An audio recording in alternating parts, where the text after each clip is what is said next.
Bismillahirrahmanirrahim. Rebonjour à tout le monde.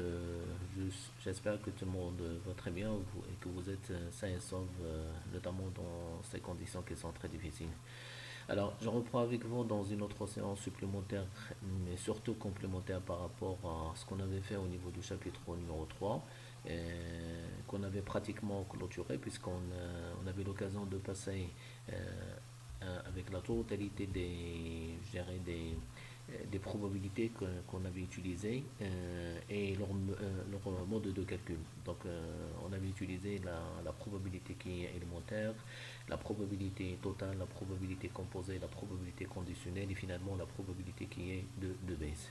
Alors, suite à ça, il y avait cet exercice que je lis avec vous. Alors, à la sortie d'une chaîne de fabrication des boulons sont susceptibles de présenter deux sortes de défauts. Un grand nombre d'observations a permis d'établir que alors, c'est une usine de production, c'est une entreprise de production qui fabrique des boulons. Et dans ces boulons-là, vous avez des boulons qui présentent sur le premier point, ce que vous avez ici, le premier point, il y a une proportion, il y a une partie qui présente un défaut 1, dont la probabilité est égale à 5%. Vous avez aussi la- une autre proportion, une autre probabilité que les boulons fabriqués dans cette usine présentent un défaut B. Vous avez le défaut B, donc le défaut 1 et le défaut B. Dans la proportion, il est égal à 3%. Donc 3% parmi la production qui est totale. Et finalement, vous avez une production qui présente le défaut 1 et le défaut B en même temps. Et donc quand je dis ça signifie que vous avez quand même quelque chose qui doit être lu sous forme de l'intersection. Et cette intersection, c'est-à-dire ceux qui présentent, les boulons qui présentent le défaut A et le défaut B, ben, ils représentent le 1%. La question qu'on vous pose dans cet exercice, c'est le fait de déterminer la probabilité qu'un boulon présente, soit le défaut A ou le défaut B dans la première question, le défaut A seulement ou aucun défaut dans la question numéro 3. Alors, comme j'avais toujours l'occasion de le rappeler, il faut faire très attention aux informations que vous avez, hein. Donc, on a dit que chaque exercice, il a un certain nombre d'informations, il a un certain nombre de caractéristiques qu'il faudrait reprendre la première fois. Ça, c'est votre première synthèse pour pouvoir répondre à la question. Les questions qui sont posées, ils peuvent être, je dirais, résolues auxquelles on peut donner des réponses en ayant une idée sur la totalité des probabilités qui sont peut-être possibles. Alors, ce que vous avez ici, je dirais, c'est des informations relatives à une population. La population qui est globale ou l'événement qui est global, c'est le fait d'avoir des boulons qui sont fabriqués. Mais dans cet événement, dans le E, dans le oméga aussi, on a peut-être un ensemble A, grand A, tel que les boulons qui présentent le défaut A. On peut peut-être passer par le B qui présente le défaut B et on peut peut-être avoir une intersection entre le A et le B. Donc c'est comme ça comment je peux peut-être schématiser et aller directement vers une première solution. Alors la solution que je vous propose ici, c'est le fait effectivement de noter deux ensembles, le A et le B. Le A il est défini ainsi, c'est un boulon qui présente le défaut 1 avec la probabilité qui est donnée, P de A il est égal à 5%, il est calculé d'une façon qui est classique, le nombre de cas favorables sur le nombre de cas possibles. L'événement B, le sous-ensemble B, dans la définition, c'est le fait de parler des boulons qui présentent le défaut B avec P de B qui est égal à 3%, 0,03. Et finalement, la troisième notion, c'est le fait de parler de A et B qui se réalisent simultanément. Donc vous avez une réalisation qui est simultanée, bah, ça signifie que nous avons P de A inter B qui est égal à 0,01. Alors, donc, la réponse à la première question, la probabilité qu'un boulon présente le défaut 1 seulement, pardon, le défaut 1 ou le défaut B, quand je lis cette phrase, bah, ça signifie, on comprend directement qu'il s'agit de la probabilité de A union B. Pourquoi? Parce que j'ai le O. Vous avez ici quelque chose qui doit être le défaut A ou le défaut B. Donc c'est le défaut A ou le défaut B, ça signifie qu'on doit parler de P de A union B. Alors par définition, nous avons la probabilité de A union B, il est égal à P de A, ça c'est la probabilité qui est totale, c'est P de A plus P de B moins P de A inter B. Vous avez un symbole de l'intersection qui manque ici, c'est P de A inter B. Alors P de A il est égal à 0,05, P de B il est égal à 0,03 et je retranche P de A inter B qui est égal à 0,01. Donc ce qui nous donne quelque chose qui doit être égal à 0,07. Alors le résultat il montre ainsi que les boulons dans cette production qui est totale, qui présente ou bien le défaut A ou bien le défaut B, elle représente 7%. Ce n'est pas 8% comme on peut le croire, le A et le B, mais c'est exactement 7% parce que sur le 5 et le 3%, il y avait certains qui présentent aussi bien le défaut A et le défaut B. Donc ça c'est la réponse à la première question. Pour la deuxième question, donc nous avions la question numéro 2. Euh, donc, quelle est la probabilité que d'avoir les boulons qui présentent que le défaut A seulement. Alors je vais noter, bon, il y a plusieurs façons de le faire déjà. Et, ce que je vais vous proposer dans cette solution, ce n'est qu'une façon de faire. Hein. Donc notons un A', le A'. C'est peut-être un complément ou quelque chose de ce genre. C'est A' on le définit, c'est un boulon qui présente le défaut A seulement. Dans le A qu'on avait dans la question numéro 1, le A il présente les boulons qui présentent le défaut A. Donc là c'est A seulement. Alors A seulement pourquoi? Parce que vous avez quand même une partie de ceux qui présentent les boulons qui présentent et le défaut A et le défaut B. Donc quand je peux écrire ça autrement, ça signifie tout simplement que le A' ou le A, on peut le calculer comme le A' union A inter B. Alors pourquoi? Parce que vous avez le A' qui présente seulement le A, ça c'est la première partie, qui présente les boulons qui présentent seulement le défaut A, alors que A inter B, c'est les boulons qui présentent et le défaut A et le défaut B. C'est comme si vous allez tracer un schéma, comme je le fais tout le temps sur le tableau. Et sur le schéma, vous avez une sorte d'intersection. Sur le A, vous avez deux parties. Vous avez une partie qui présente le défaut A seulement, et une partie qui présente le défaut A et le défaut B, qui représente l'intersection avec le B. Donc on peut finalement écrire le A qui est égal à cette partie. Bah, c'est cette partie, cette expression, cette écriture qui va nous permettre de résoudre le problème. Alors, comme on a A' et A inter B et sont incompatibles, ben, on le comprend. Sur le schéma, si vous pouvez le tracer, vous allez voir qu'il n'y a aucune intersection entre le A' et le A inter B. Donc, ils sont effectivement incompatibles. Ils ne peuvent pas se réaliser en même temps. Donc, dans ce cas, on va écrire directement P de A en utilisant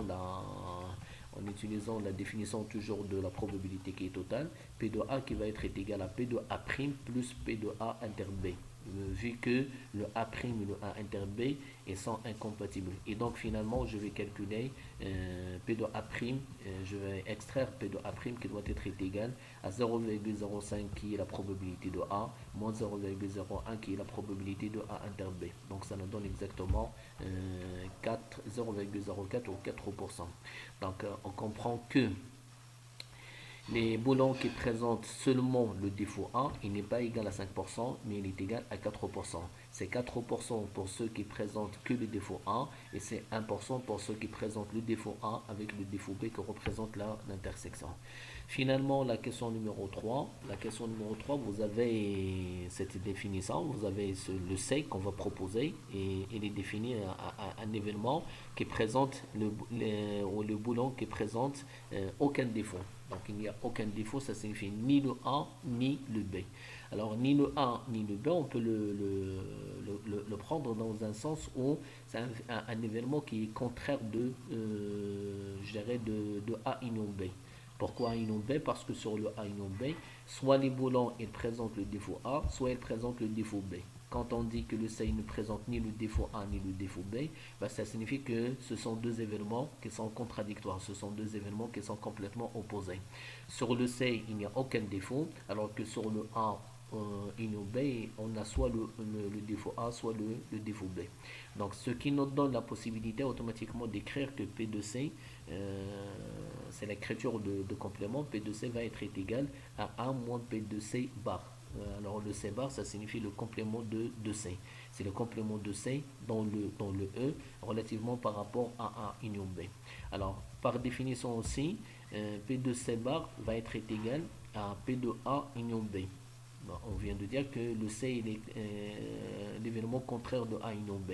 Donc c'est comme si j'écris C va être égal à A union B bar. Ou bien C bar est égal à A union B. Donc je vais remplacer P de C bar par la probabilité de A union B qui est déjà égal à 0,07 qu'on a calculé dans la question numéro 1. Donc quand vous faites le calcul, vous allez avoir une probabilité qui est égale à 0,93.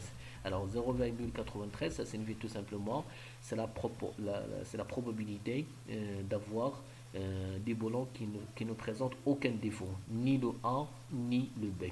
Alors 93% en éliminant ceux qui présentent le défaut A seulement et ceux qui présentent le défaut B seulement. Donc ça nous donne exactement une probabilité qui est de 93% ou 0,93. Et c'est bel et bien une probabilité qui est comprise entre la valeur de 0 et la valeur de 1. Donc je passe maintenant à l'exercice numéro 2. Et je l'ai avec vous. Alors, trois usines H1, H2, H3 produisent respectivement 50%, 30% et 20% de moteurs de voiture. Parmi la production de chaque usine, vous avez 5% et 3% et 2% des moteurs fabriqués qui sont défectueux. Donc 5% c'est par rapport à l'usine 1, le 3% c'est relatif par rapport à l'usine 2, H2, et 2% c'est relatif par rapport à H3. Et la question qu'on vous pose, calculez la probabilité qu'un moteur défectueux provient de l'usine H1, ou bien H2, ou bien H3. C'est trois questions que vous avez dans la même question. Alors, encore une fois, quand je vais réfléchir à ces informations et à l'ensemble et aux données de cet exercice, je crois que c'est quelque chose qui doit être complètement collé par rapport à ce qu'on avait fait en dernier lieu, comme une probabilité qui est bayésienne. Pourquoi? Parce que j'ai effectivement un effet qui doit être le fait d'avoir des produits fabriqués, oui, mais sont défectueux, ça c'est l'effet, et tels que des causes qui sont différentes. Alors ce produit, ce moteur qui est fabriqué, qui est défectueux, ben, il peut être fabriqué soit dans l'usine 1, comme la raison 1 ou la cause 1, ou dans l'usine H2 ou dans l'usine H3 comme la cause 2 ou la cause 3.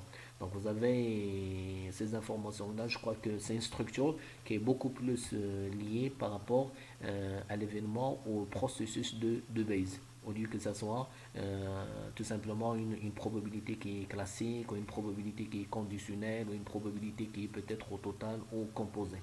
Donc c'est beaucoup plus ce qu'on a ici, c'est beaucoup plus la structure de la probabilité qui est bayésienne. Donc il faut juste distinguer les informations, en gardant la structure qu'on avait mis dans le chapitre 3 à la fin, en cherchant les informations, notamment les informations sur les faits, les informations sur les causes, et telles que leur probabilité. Et surtout, quand on parle de ce qu'on appelle les probabilités qui sont connues a priori, notamment les probabilités qui sont élémentaires de cause, mais les probabilités qui sont conditionnées de l'effet. C'est l'effet qui est conditionné par les différentes causes.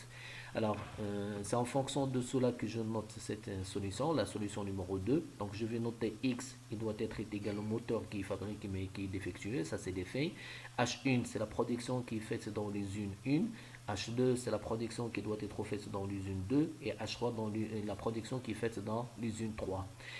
Avec les probabilités qui sont connues a priori. Donc, j'avais noté avec vous que ce sont des probabilités qui sont définies dans l'exercice, qui sont données dans l'exercice, ou qui sont présentées dans le sens où on peut les calculer facilement.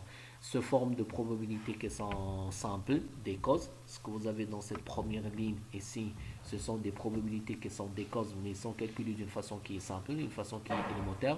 Et après, vous avez la deuxième partie des probabilités qui sont connues d'avance et qui sont données sur l'exercice. Ce sont des probabilités toujours, mais ce sont des probabilités qui sont conditionnées. Mais conditionnées calculées sur l'effet X et conditionné par l'hypothèse 1 ou la cause 1 ou la cause 2 ou également la cause 3. Donc, une chose aussi qui est très intéressante, quand je fais le total des différentes probabilités qui sont élémentaires des causes, je dois avoir exactement la valeur de 1. Vous pouvez le vérifier. 0,5 plus 0,3 plus 0,2, ça nous donne exactement 1. Chose qui ne m'intéresse pas au niveau des probabilités qui sont conditionnées de l'effet. Qu'il soit égal à A ou différent de A, supérieur ou inférieur, peu importe. D'ailleurs, je ne vais même pas parler de ça, mais c'est juste une remarque que je vous donne ici. Donc, j'ai effectivement un effet, j'ai effectivement aussi des probabilités qui sont connues, a priori, et qui sont présentées dans l'exercice. Donc, je vais utiliser les données et la solution de Bayes. Alors, déjà par définition, on sait que la probabilité de x, qui est l'effet, elle est égale à la somme des probabilités composées. Vous vous rappelez des probabilités composées, telles que dans ce cas de figure, P de H1 fois P de X sachant H1 plus, P de H2 fois P de X sachant H2 plus. La probabilité composée calculée avec l'hypothèse ou la cause 3, c'est P de H3 fois P de X H3. Donc, quand vous reprenez la totalité des informations que nous avons eues sur la diapo qui est précédente, donc on va voir 0,5 fois 0,05 plus 0,3 fois 0,03, etc. Et donc vous allez voir une probabilité de x qui doit être égale à 0,038. Je crois qu'il faut toujours commencer dans cette probabilité de Bayes par le calcul de la probabilité de l'effet, ce qui nous donne ici 0,038. Donc, pour répondre maintenant à la question, quelle est la probabilité que ce soit que le volant, pardon, que le moteur fabriqué qui présente une situation défectueuse, il est produit dans l'usine 1, cela revient à calculer exactement ce que vous voyez maintenant, c'est P de H1 sachant X. Donc, je calcule la probabilité que ce soit la cause 1. Je calcule la probabilité que ce soit la cause 1 P de H1, sachant que j'ai un moteur qui est défectueux. Donc je vais utiliser la même définition de Bayes. Je l'ai fait relativement par rapport à la cause 1, donc c'est P de H1 fois P de X sachant H1. Je divise par en bas, c'est P de X, c'est exactement ce que vous avez ici. Donc c'est comme si vous prenez à chaque fois une partie de ce total. La première partie est égale à 0,5 multiplié par 0,05. C'est exactement ce que vous avez sur le numérateur maintenant. Et je divise par le total des différentes probabilités qui est égal à 0,038. Donc ça nous donne dans ce premier cas quelque chose qui doit être égal à 0,65789. Donc je vais lire 0,67. Encore une autre remarque, on va s'arrêter sur le deuxième chiffre toujours, et quand le troisième chiffre est supérieur ou égal à la valeur de 5, on va arrondir à l'unité. Donc la probabilité ici doit être égale à 0,66. Donc ça c'est la réponse à la première question. C'est la probabilité que le moteur soit produit dans l'usine 1, sachant que c'est un produit qui est défectueux. Alors de la même façon, maintenant, on calcule la probabilité pour la deuxième cause, la probabilité de la deuxième cause de la même façon. Donc je vais utiliser toujours le même principe de Bayes, la probabilité de Bayes, P de H2 sachant X, il est égal à P de H2 fois P de X sachant H2, je divise toujours par le même total qui est la probabilité de l'effet. Donc ça nous donne 0,23. Et pour la troisième aussi, je vais avoir la même chose, sauf que sur le numérateur, je vais prendre cette fois-ci la troisième composante P de H3 fois P de X sachant A3, puisqu'on calcule la probabilité de la troisième cause. Et donc finalement, je vais avoir 0,10. Donc nous avions maintenant la probabilité que ça soit la première cause, c'est 66%, 0,66. La probabilité que ça soit la deuxième cause, c'est 0,23. La probabilité que ça soit la troisième cause, c'est 0,10. Donc chacune des probabilités, ce sont des probabilités qui sont strictement comprises entre la valeur de 0 et la valeur de 1. Et la deuxième remarque, c'est que quand je fais le total sur les trois causes, sur la probabilité des trois causes, je dois me retrouver exactement avec la valeur de 1. Si vous faites 0,66 plus 0,23 plus 0,10, alors vous allez avoir 0,99. Alors d'où il sort le 1% qui reste? C'est tout simplement la marge de calcul que je n'ai pas peut-être respectée, ni peut-être sur la deuxième cause ou sur la troisième cause. Donc je vous laisse le temps de vérifier le calcul. Peut-être qu'au lieu de 0,23, on va avoir 0,24, ou bien au lieu d'avoir 0,10, on va avoir 0,11. Je crois que c'est beaucoup plus dans la probabilité 2, parce que c'est là où j'ai un deuxième chiffre qui est différent de 0. Donc finalement, c'est 0,66 plus 0,24 plus 0,10. Et donc ça nous donne exactement la probabilité qui doit être égale à 1. Et ça, c'est ma réponse à cette question. Je dirais par rapport à cet exercice, ces deux exercices. Et avec ça, on va clôturer automatiquement le chapitre 3. Donc, je vous recommande aussi le fait que vous allez reprendre les autres questions qui existent sur l'ouvrage, si vous avez l'ouvrage. Sinon, je crois qu'il y aura d'autres choses que vous allez exactement faire également dans les TD. Donc, je vous remercie pour votre attention et je reste disponible pour des questions qui sont susceptibles que vous allez avoir. Et cette présentation aussi va être disponible également, soit sur ma page sur Classroom ou également sur ma chaîne de YouTube. Donc je vous souhaite une très bonne lecture et à très bientôt, Inch'Allah. Salam alaikum.